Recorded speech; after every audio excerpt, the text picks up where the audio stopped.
സമയം നിങ്ങൾക്ക് എപ്പോഴെങ്കിലും ലൈഫിൽ അവഗണന ഏറ്റുവാങ്ങേണ്ടി വരുന്നുണ്ടോ? അവഗണന മീൻസ് നമ്മളെ അവോയ്ഡ് ചെയ്യുക, നമ്മളെ ഒരു കാര്യത്തിൽ നമ്മളെ ഉൾപ്പെടുത്താതിരിക്കുക, നമ്മളെ തികച്ച് അങ്ങ് തേച്ച് കളയുക. ആ ഒരു അവസ്ഥയാണ് അവഗണന എന്ന് പറയുന്നത്. അപ്പോൾ നമ്മുടെ ഫ്രണ്ട്സിൻ്റെ ഇടയിലോ, ഞാൻ കോമൺ ആയിട്ട് പറയാൻ കേട്ടോ, നമ്മുടെ ഫ്രണ്ട്സിൻ്റെ ഇടയിലോ അല്ലെങ്കിൽ റിലേറ്റീവ്സിൻ്റെ ഇടയിലോ അല്ലെങ്കിൽ നമ്മുടെ നാട്ടുകാരുടെ ഇടയിലോ നമ്മളൊരു സ്ഥാനം കൽപ്പിക്കുന്ന വ്യക്തികളിൽ നിന്ന് നമുക്ക് ഇങ്ങനൊരു സിറ്റുവേഷൻ ഉണ്ടായിട്ടുണ്ട്. ഇങ്ങനത്തെ കാര്യങ്ങളൊക്കെ നേരിടേണ്ടി വന്നിട്ടുണ്ട്.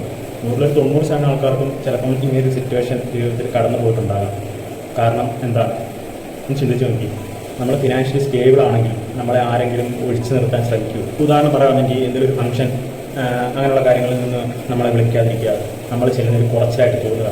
അപ്പോൾ നമുക്കത് ഫീൽ ചെയ്യത്തില്ല. നമ്മളങ്ങനെ ആക്കി മാറ്റി നിർത്തി കഴിഞ്ഞാൽ നമ്മളെ അങ്ങനെ ഇൻസൾട്ട് ചെയ്യുന്ന രീതിയിൽ പെരുമാറി നമുക്ക് ഫീൽ ചെയ്തില്ല. ഒട്ടുമിക്ക ആൾക്കാർക്കും ഇങ്ങനത്തെ സിറ്റുവേഷൻ ഒക്കെ ലൈഫിൽ ഉണ്ടായിക്കണം. അപ്പോൾ ഇതിൻ്റെയൊക്കെ കാരണം എന്താണ്? ഒറ്റയ്ക്ക് പറയുകയാണെങ്കിൽ പണം നമ്മുടെ ഉണ്ടെങ്കിൽ നമുക്ക് 90% പോലും നമ്മളെ ആൾക്കാർ ഇൻസൾട്ട് ചെയ്യാൻ ശ്രമിക്കത്തില്ല. കാരണം നാളെ അവരുടെ ലൈഫിൽ നമ്മളെ എന്തെങ്കിലും ഒരു പ്രയോജനം ഉണ്ടാകും എന്നവർക്ക് ഒരു തോന്നലുണ്ട്.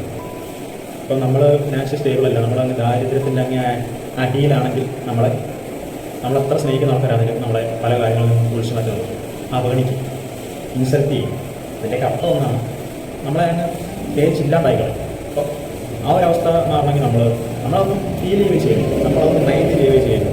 അവരെന്തെങ്കിലും കാണിച്ചു കൊടുക്കാൻ നാളെ ഒരു സമയത്ത് നമ്മൾ ഒരു നല്ല നിലയിൽ എത്തിക്കഴിയുമ്പോൾ അവരാലോചിക്കും, അല്ലെങ്കിൽ അവർ നാണമില്ലാതെ നമ്മുടെ പുറകെ വരും.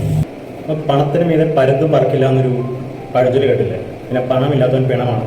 ഇതൊന്നും വെറും പഴഞ്ചൊല്ലുകൾ മാത്രമല്ല, ഇതൊക്കെ സത്യമായിട്ടുള്ള കാര്യമാണ്. നമ്മുടെ ലൈഫിലൊക്കെ നമ്മൾ നേരിടേണ്ടി വരുന്ന സാഹചര്യങ്ങളാണ്. പണത്തിന് മീതെ പരുന്തും പറക്കില്ല എന്ന് പറഞ്ഞു കഴിഞ്ഞാൽ പരുന്താണ് ഏറ്റവും ടോപ്പിൽ പൈ ചെയ്യുന്നൊരു പക്ഷി. അപ്പം ആ പക്ഷി പോലും പണത്തിന് മീതെ പറക്കില്ല എന്നാണ് പറയുന്നത്. അപ്പം അത്രയും ടോപ്പിലാണ് നമ്മുടെ ലൈഫിൽ പണത്തിനുള്ള സ്വാധീനം.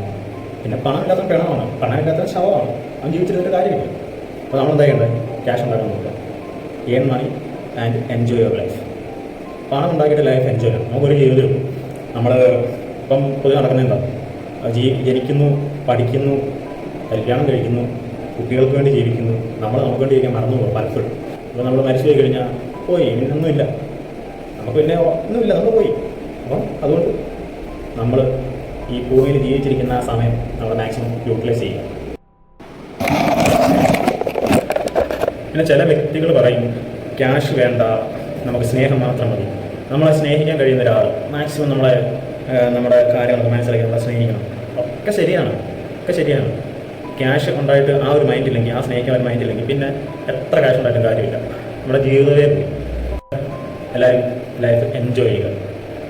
എല്ലാവർക്കും ബുദ്ധിമുട്ടും കാര്യങ്ങളൊക്കെ ഉണ്ട്, എന്നാലും മാക്സിമം ലൈഫ് എൻജോയ് ചെയ്യാൻ ശ്രമിക്കുക. മാക്സിമം നമ്മുടെ ടൈം ഇൻവെസ്റ്റ് ചെയ്ത് നമുക്ക് ക്യാഷ് ഉണ്ടാക്കി നമ്മുടെ സമയം ഒരു നിമിഷം പോലും മടി പിടിച്ചിരുന്ന് പാഴാക്കരുത്. നമ്മൾ മാക്സിമം സമയം ഇൻവെസ്റ്റ് ചെയ്ത് ന്യായമായിട്ടുള്ള രീതിയിൽ ക്യാഷ് ഉണ്ടാക്കുക, അല്ലെങ്കിൽ ലൈഫ് അടിച്ചു പോയി.